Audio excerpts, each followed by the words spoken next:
Assalamualaikum warahmatullahi wabarakatuh. Saya Bahim. Saya Farel. Saya Dio. Akan menjelaskan 7 pembantaian massal yang ada di Indonesia.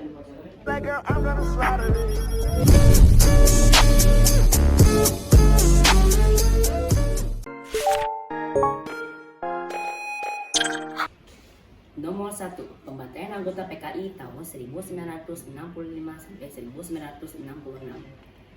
G30S ini menjadi tragedi yang kontroversial dan mengancam keutuhan Negara Kesatuan Republik Indonesia atau NKRI.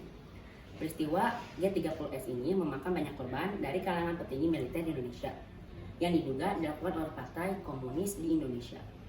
G30S ini terjadi karena adanya persaingan politik. Sejarah gerakan 30 September 1965. Pada awal Agustus 1965, Presiden Soekarno tiba-tiba pingsan setelah berpidato. Banyak pihak yang beranggapan bahwa usia beliau tidak akan lama lagi. Kemudian banyak pertanyaan muncul mengenai siapa pengganti Presiden Soekarno nantinya.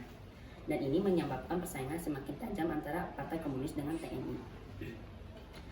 Peristiwa gerakan 30 September 1965 pada dasarnya berlangsung selama 2 hari, yaitu pada tanggal 30 September 1965 dan tanggal 1 Oktober 1965. Tanggal 30 September adalah saat koordinasi dan persiapan dilakukan, kemudian pada tanggal 1 Oktober 1965 dini hari, inilah terjadi karena pelaksanaan penculikan dan pembunuhan. Yang A, berikut kronologi gerakan 30 September 1965 G30S. Yang pertama, gerakan 30 September 1965 berada di bawah kendali Letkol Buntung dari Komando Balatian Resimen Cakrabiwarawa.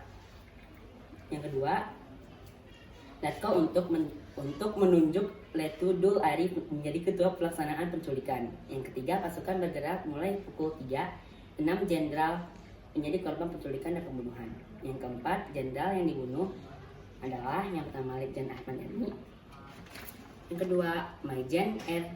Soerpato Marjen Harjono, yang ketiga Maijen S. Parman, Brigjen DI Panjaitan, yang keempat Brigjen Sutoyo, yang kelima Perwira Letu Piretandean. Keseluruhannya dimasukkan ke dalam lubang di kawasan Pondok Gede, Jakarta. Satu jenderal selamat dalam penculikan ini, yakni Jenderal A.H. Nasution, namun putrinya menjadi korban, yakni Ade Irma Suryani serta ajudannya Letu Pierre Tandean. Korban lain ialah Brigadir Polisi KS Tubun wafat ketika mengawal rumah DRJ Legimana. Korban lain ialah Brigadir Polisi KS Tubun wafat. Gerakan ini menyebar juga di Jawa Tengah dan DI Yogyakarta. Kolonel Katamso dan Letko Sugiono menjadi korban karena tidak mendukung gerakan ini. Yang keempat, setelah berhasil menculik dan membunuh petinggi ADF PKI menguasai gedung Radio Republik Indonesia dan mengumumkan sebuah dekrit yang diberi nama Dekrit Nowan, yakni pernyataan bahwa gerakan G30S adalah upaya penyelamatan negara dari Dewan Jenderal yang ingin mengambil alih negara. Yang B-nya, penumpasan pemberontakan. Gerakan 30 September 1965 menyebabkan kebingungan terhadap masyarakat Indonesia, khususnya Jakarta. Kemudian hal tersebut direspon oleh pemerintah Maijen Soeharto sebagai Panglima Kostrad Komando Cadangan Strategis Angkatan Darat, yang mengambil kesimpulan bahwa para perwira tinggi itu telah diculik dan dibunuh. Maijen Soeharto juga langsung mengambil alih pimpinan Angkatan Darat guna menindaklanjuti peristiwa yang terjadi di tanggal 30 September tersebut. Langkah penumpasan dimulai pada tanggal 1 Oktober 1965. TNI berusaha menetralisasi pasukan-pasukan yang menduduki lapangan Merdeka. Kemudian Maijen Soeharto menugaskan kepada Kolonel Sarwo Edi Wibowo untuk merebut kembali gedung RRI dan pusat telekomunikasi. Tugas tersebut selain dalam waktu singkat dan tanpa pertumpahan darah. Dengan dikuasainya RRI dan telekomunikasi pada jam 8 WIB, Soeharto mengumumkan bahwa telah terjadi perebutan kekuasaan oleh gerakan 30 September. Beliau juga mengumumkan bahwa Presiden Soekarno dan Menko Hankam atau Kasab Jenderal A.H. Nasution dalam keadaan selamat. Operator penumpasan berlanjut ke wawasan Kalim Pardana Kusuma pada 2 Oktober 1965. Tepat pasukan G30S mengundur diri dari kawasan Monas kawasan pada tanggal yang sama atas petunjuk polisi Sukitman yang berhasil lolos dari penculikan PKI. Pasukan pemerintah menemukan lokasi jenazah para perwira di lubang sumur tua. Di atasnya ditanami pohon pisang di kawasan yang dekat juga dengan Halim, yakni Lubang Buaya, Jakarta Timur. Pada tanggal 4 Oktober dilakukan pengangkatan jenazah tersebut dan keesokan harinya dimakamkan di Taman Makam Pahlawan Kalibata, Jakarta. Para perwira yang gugur akibat pemberontakan ini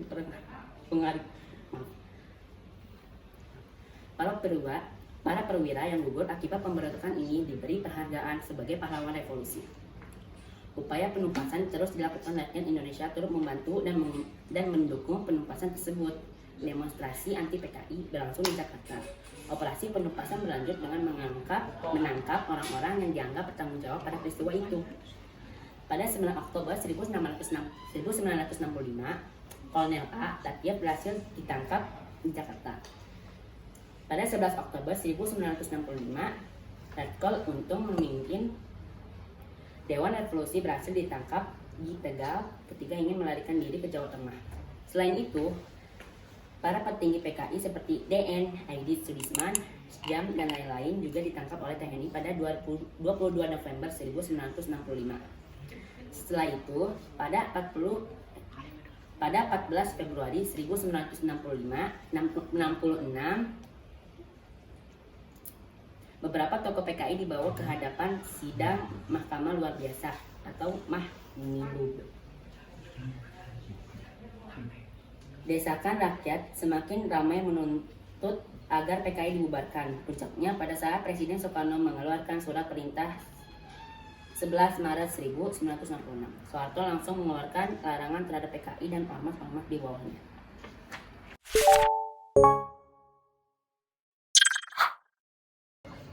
Nomor 2, pembangunan Jalan Raya Pos.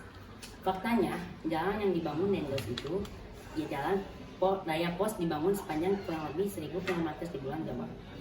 Jalan Dendels begitu sebutan lainnya, pembenteng dari Anyer hingga Panangalan. Jalan ini memiliki sejarah panjang dan sangat mendarah daging di benak rakyat Indonesia. Sejarah singkat Jalan Raya Pos pada 25 April 1808, Herman William Dendels tiba di Batavia, sekarang disebut Jakarta. Dia menjadi Gubernur Jenderal Hindia Belanda ke-36. Proyek pertamanya di bumi pertiwi ini yakni membangun mega infrastruktur berupa jalur transportasi darat yang menghubungkan sisi timur dan barat Pulau Jawa. Pembangunan jalan raya ini dimulai pada 29 April 1808. Dendels sempat melakukan perjalanan awal dari Bui Tenzor ke Bogor ke Semarang. Dia mengamati kondisi jalan yang dilewatinya buruk sehingga kurang efektif untuk kepentingan militer ataupun ekonomi. Selain itu, diutuslah Kolonel von Lützow untuk melihat dan memetakan jalanan dari Bogor hingga ke Cirebon. Dari hasil survei ini, Dendels membuka proyek pertamanya, pembangunan jalan pos dari Bogor hingga ke Cirebon melalui Karangsembung. Pada 25 Mei 1808, proyek tersebut selesai. Jalannya sudah dapat dilalui kereta kuda. Tidak puas sampai di Cirebon, Dendels melanjutkan proyek pembangunan jalan tersebut sepanjang pesisir utara Pulau Jawa. Proyek jalur Pantura tersebut lalu dilanjutkan oleh para bupati atas pemerintah Dendels. Tidak selalu berjalan mulus. Dendels justru kesulitan membangun komunikasi terkait progres dari pembangunan yang diimpikannya. Pada 29 Mei 1808, ia memerintahkan para presiden dan bupati untuk mengirimkan pegawainya yang akan memegang pelayanan pos sepanjang jalan Pantura tersebut. Pada 18 Juni 1808, Dendels mengeluarkan peraturan sementara tentang dinas pos yang berdiri di Batavia, Semarang, dan Surabaya. Di sana dijelaskan bahwa sepanjang jalan yang sedang dibuat akan dilalui petugas pos. Tempat istirahat lengkap dengan fasilitas seperti kuda, kereta pos, dan peralatan pos lainnya didirikan. Agustus 1808, wabah penyakit menghampiri para pekerja di proyek Jalan Dendels. Hal ini seiring pembangunan jalan mulai memasuki daerah Pekalongan yang dipenuhi rawa dan hutan. Untuk mengatasi wabah tersebut, Gubernur Dendels mengutus Dinas Kesehatan Militer di Batavia untuk menyelesaikan permasalahan tersebut. Memasuki bulan September, pembangunan jalan ini sudah sampai di Batang, Kaliwungu, Kendal, Semarang, Demak, Kudus, Juwana, Lembang, dan Surabaya. Lanjut ke bulan November. Dendels mengunjungi pantai di daerah Surabaya dan melihat potensi besar dari wilayah tersebut terutama untuk kepentingan pertahanan. Kemudian diambil keputusan untuk melanjutkan pembangunan jalan pos hingga ke ujung timur Pulau Jawa. Mega proyek masa kolonial ini belum berakhir. Pada 2 Februari 1809, Gubernur Jenderal Dendels mengeluarkan peraturan mengenai keamanan dari jalan pos ini. Juni 1809, proyek ini dilanjutkan sampai Pasuruan yang melewati Porong, Sidoarjo, dan Bangil. Dari daerah Pasuruan inilah pembangunan berlanjut hingga Panarukan. Sementara itu, wilayah Banyuwangi tidak dibangun jalan panjang ini karena dipenuhi dengan hutan, hewan buas, dan tanah yang berawa. Akhir 1809, tepatnya 12 Desember, resmi ditetapkan peraturan Dinas Pos Inspeksi Jalan serta penginapan di daerah Pulau Jawa. Peraturan sementara tentang Dinas Pos yang pernah dikeluarkan Juni 1808 resmi diganti.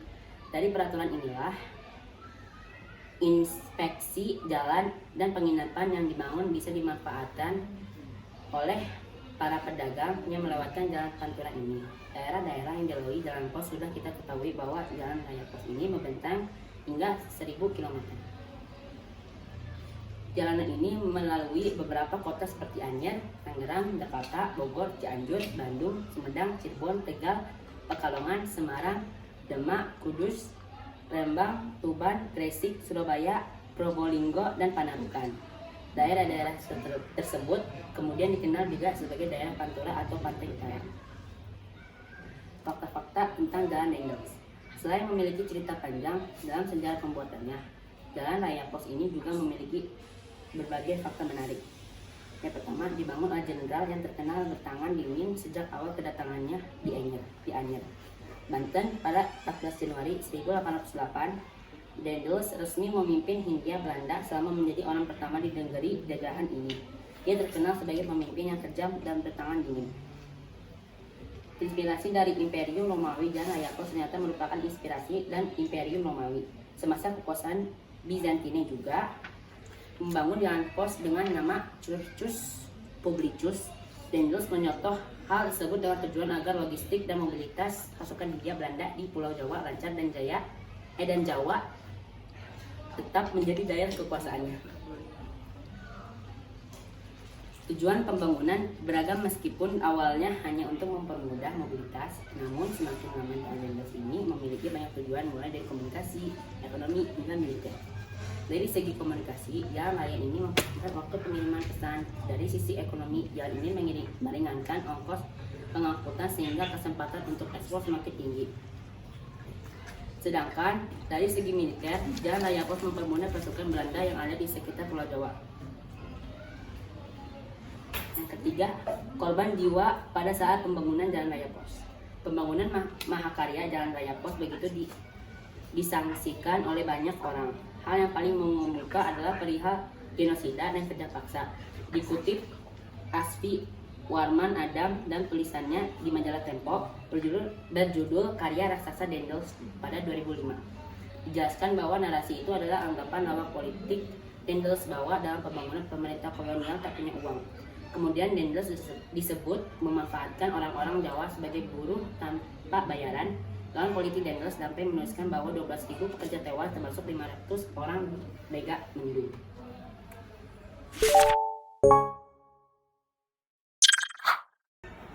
Yang ketiga, pembantaian etnis Tionghoa tahun 1740.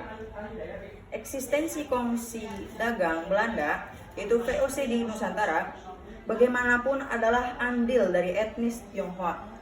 Hal itu bahkan berkali-kali diakui Gubernur Jenderal VOC, yaitu pada tanggal 1919 sampai 1923.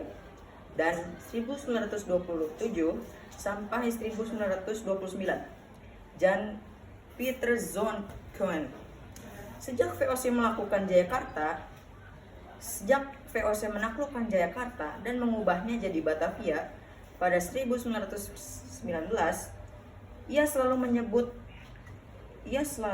menyebut etnis Tionghoa sebagai denyut nadi perdagangan di negeri berjuluk Ratu dari Timur. Namun, seiring dengan merosotnya pendapatan VOC yang kalah saing dengan konjungsi dagang Inggris, East India Company, yaitu EIC, pada abad ke-17, Belanda yang awalnya menganggap orang Tionghoa selalu membawa keuntungan, perlahan menganggap mereka sebagai ancaman.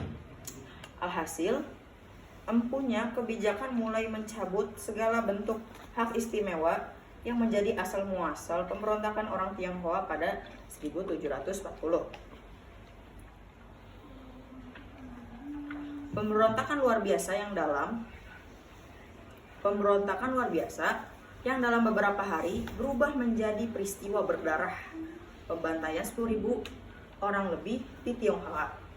Aksi berdarah yang menyerupai genosida, yaitu pemusnahan etnis, ini kemudian dikenal langgeng dengan istilah Chinesen-Mord atau pembunuhan orang Tionghoa. Meski begitu, orang-orang yang di Batavia umumnya mengenal peristiwa tersebut dengan sebutan geger Pacinan atau tragedi Angke. Pemberontakan dipicu banyaknya jum atau kapal yang selain membawa barang pecah belah, komoditas laku di pasaran dari Tiongkok, nyatanya juga mengangkut muatan lain, yaitu imigran Tionghoa dan lain-lain. Imigran itu bagi pemerintah kolonial dianggap gangguan stabilitas di Batavia. Kondisi tersebut membuat adanya kebijakan-kebijakan baru. Kala itu, company mulai membatasi jumlah orang Tionghoa di Batavia dengan memberlakukan sistem kuota dan izin tinggal. Namun, aturan baru itu tak membantu. Banyak di antara pejabat VOC malah mencari kesempatan dalam kesempitan. Pejabat-pejabat itu dimanfaatkan sebagai momentum dengan menyiasati sistem kuota. Akibatnya, para pedagang dari Tiongkok mulai mengganggu ketenangan daerah kekuasaan Belanda dengan cara merampok di Omelanden, yaitu kawasan luar Batavia. Maka anggota Dewan Hindia Belanda kala itu, yaitu Gustav Willem Baron van Imhoff pun bertindak. Van Imhoff mengusulkan ke Gubernur Jenderal VOC, yaitu Adrien Falconer, agar seluruh orang Tionghoa dipaksa memiliki dan memperbaharui premisi brief G atau surat izin. Sedangkan semua orang Tionghoa pengangguran yang kedapatan tak memiliki surat izin akan ditangkap lalu dideportasi ke Sri Lanka atau Afrika Selatan, yang notabene dikuasai VOC. Di sana, mereka dipekerjakan sebagai perkebunan. Kemudian, tersebar kabar angin di kalangan Tionghoa bahwa secara diam-diam, company membuat orang yang malang keluar kapal di tengah lautan. Perlawanan pun terjadi. Tanggal 7 Oktober 1740, ratusan etnis Tionghoa menyerbu pabrik gula maupun pos-pos keamanan VOC yang tersebar di berbagai kawasan. Aksi itu membuat company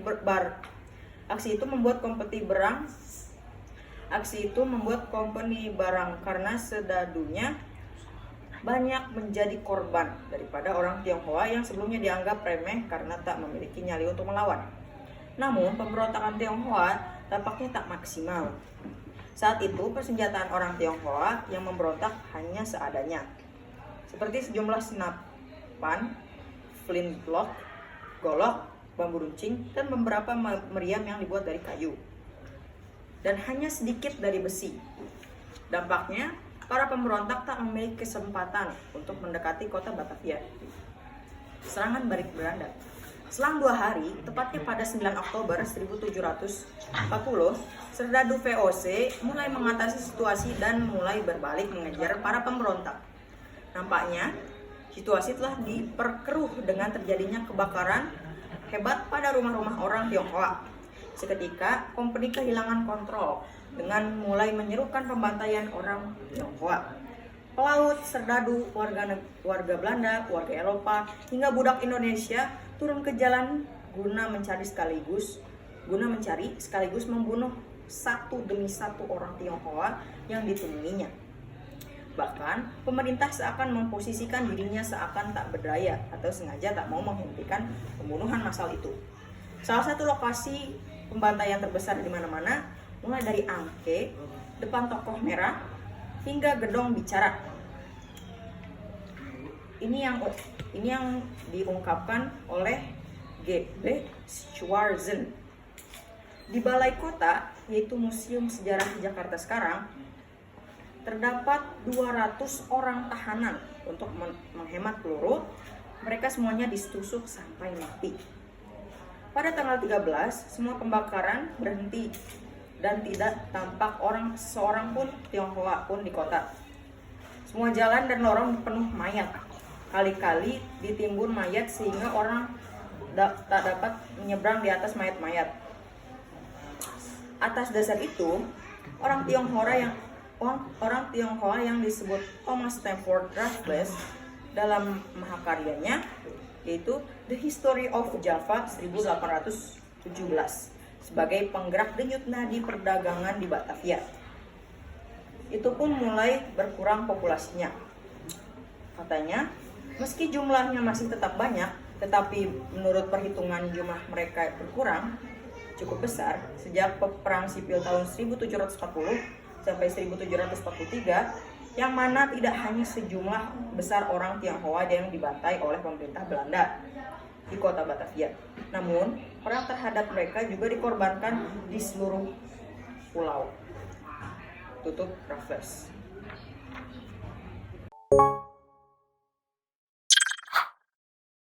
Yang keempat, pembantaian massal mandor oleh tentara Jepang pada tahun 1940 sampai 1945.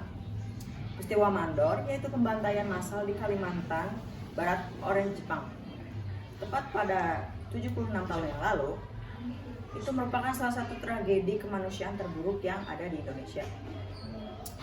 Tanggal 28 Juni 1944, Jepang membantai ribuan orang di Indonesia, tepatnya di Pontianak dan Kalimantan Barat. Pembantaian ini dilatar belakangi oleh desas-desus yang terdengar oleh Jepang. Dilansir dari buku Peristiwa Mandor Berdarah 2009, polisi rahasia Kaigun atau Tokeitai mendengar adanya persekongkolan pemberontakan melawan Jepang. Pada masa itu, kebencian rakyat Indonesia terhadap Jepang memang memuncak. Rakyat dipaksa bekerja, disiksa jika tidak menurut, kelaparan, hingga tak punya pakaian. Di saat yang sama, Jepang membutuhkan simpati rakyat untuk mendukung perangnya. Maka Jepang mendirikan Nishinkai, yaitu organisasi politik untuk menyalurkan ide-ide politik yang tentunya tidak mengancam Jepang. Tokoh politik, penguasa, dan cendekiawan yang tergabung di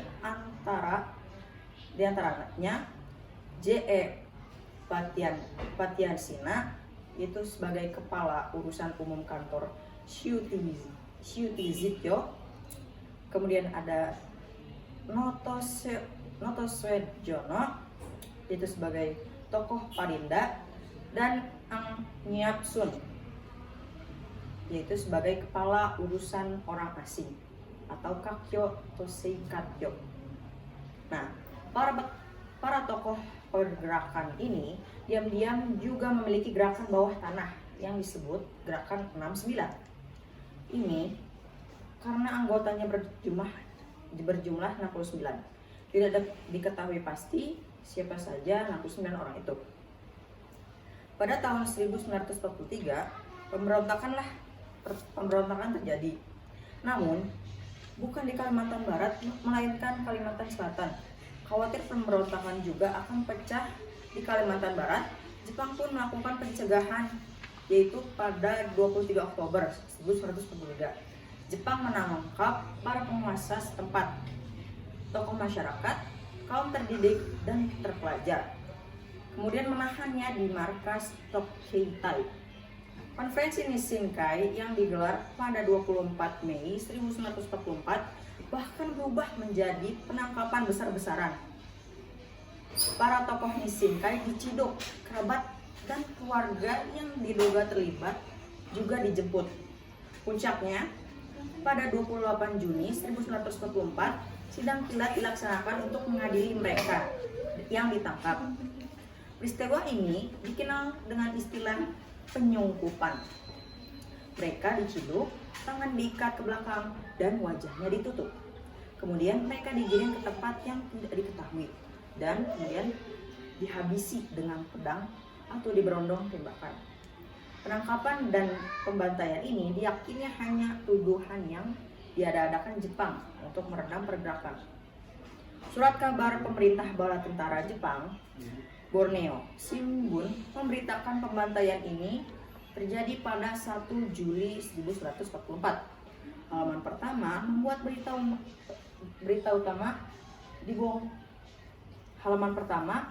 membuat berita utama komplotan besar yang mendurhaka untuk melawan Dai Nippon sudah dibongkar sampai ke akar-akarnya.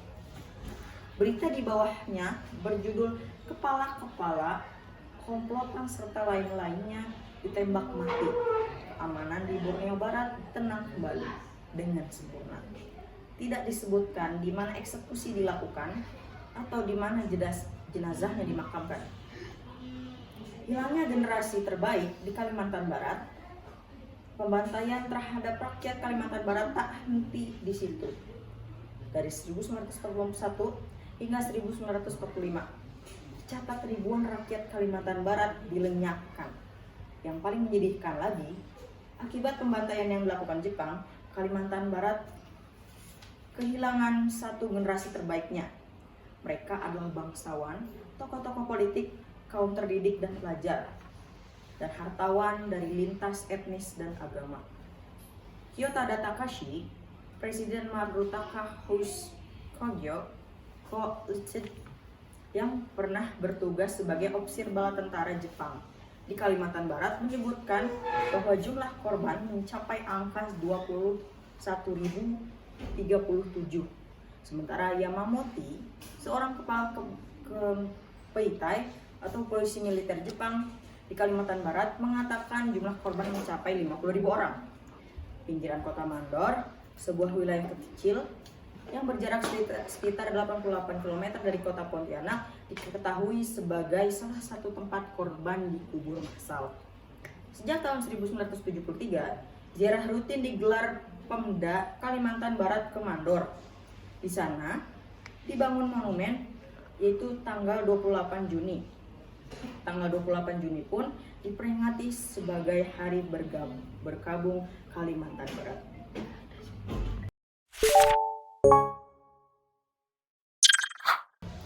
Nomor 5.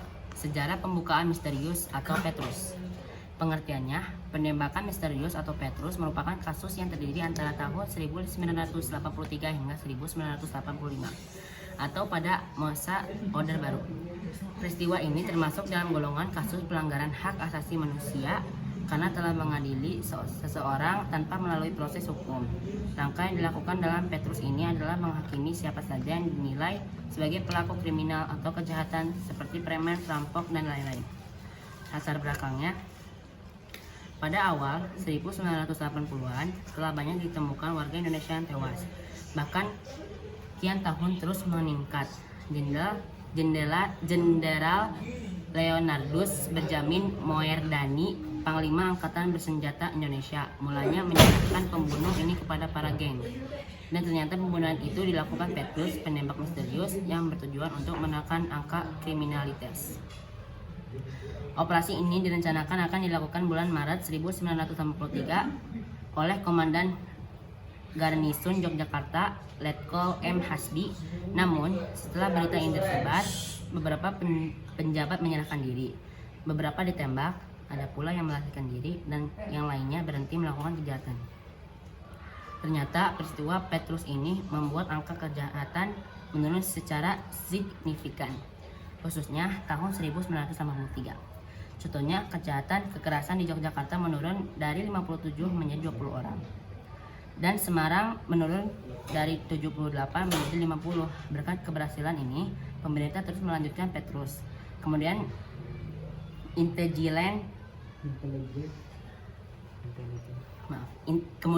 intelijen polisi membuat daftar orang-orang yang termasuk jadi tersangka kejahatan dan dikirimkan kepada Jenderal Garnison.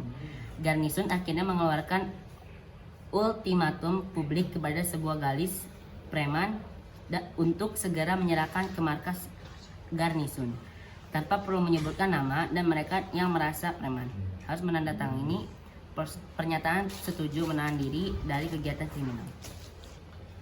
Jika mereka tidak setuju, mereka akan menghadapi tindakan tegas dari pihak berwajib. Akan tetapi, karena daftar tersebut penuh dengan misteri tanpa nama, warga mulai bertanya-tanya apakah mereka termasuk penjahat atau tidak.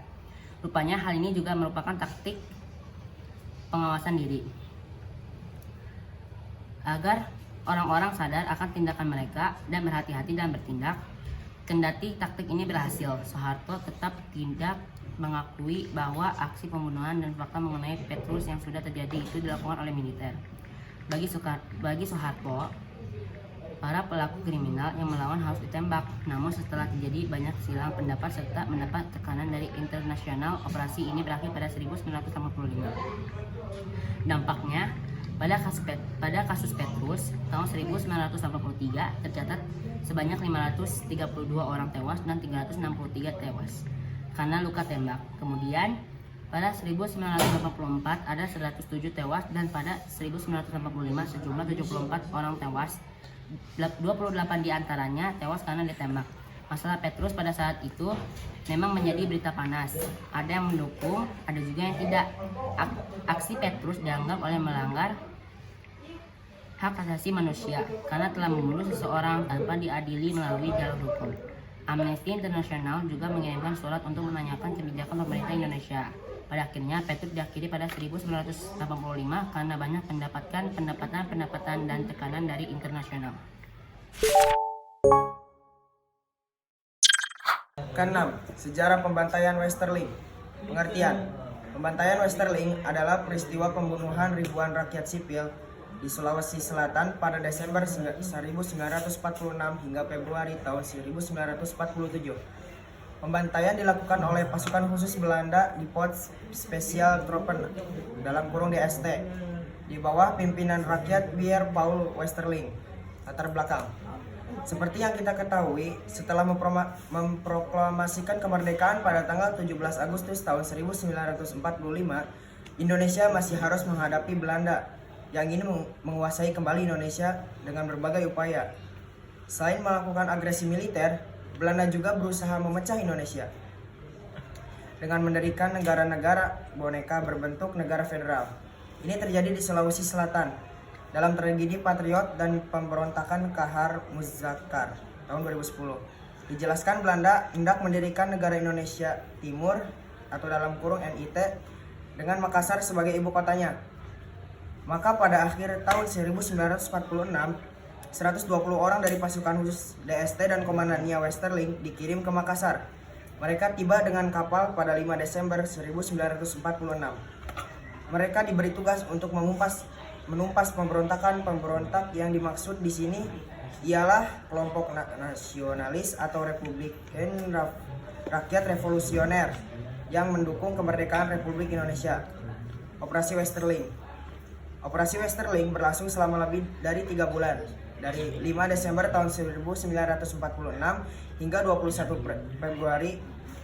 Westerling memulai operasinya pada tanggal 11 Desember 1946.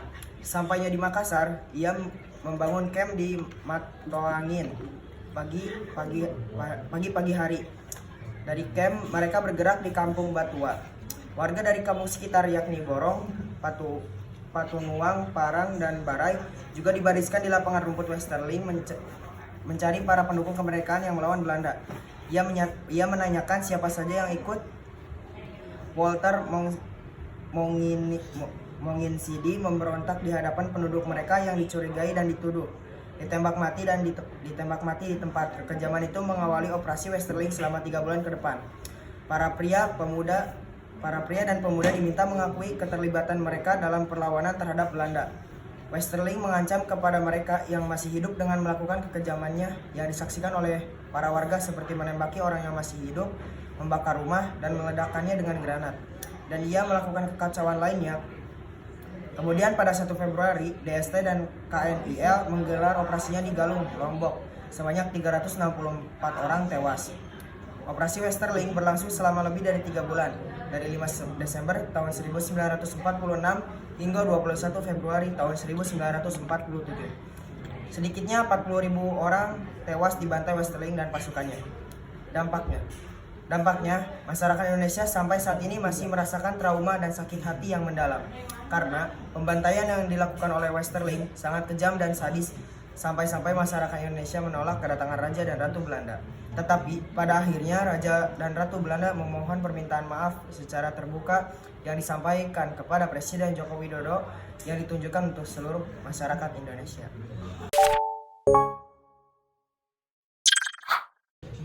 Ketujuh, peristiwa pembantaian Rawagede. Pengertian.